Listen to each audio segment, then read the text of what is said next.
આપણે કઈ થીમ ચાલુ છે? ઝાડ અને છોડ. સરસ.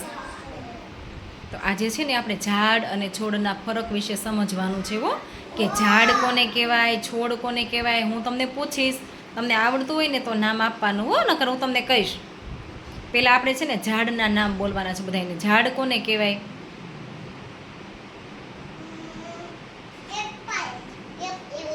સરસ. એપલનું ઝાડ હોય. પછી શેનું ઝાડ હોય? કેરીનું. સરસ.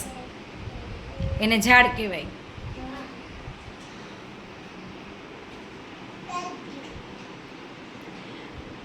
લીમડો.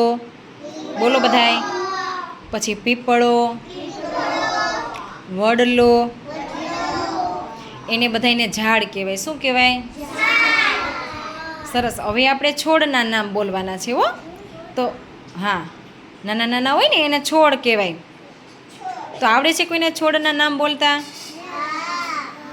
બોલો તો. ટમેટીનો છોડ, મરચાંનો છોડ, પછી રીંગણાનો છોડ, પછી ગુલાબનો છોડ,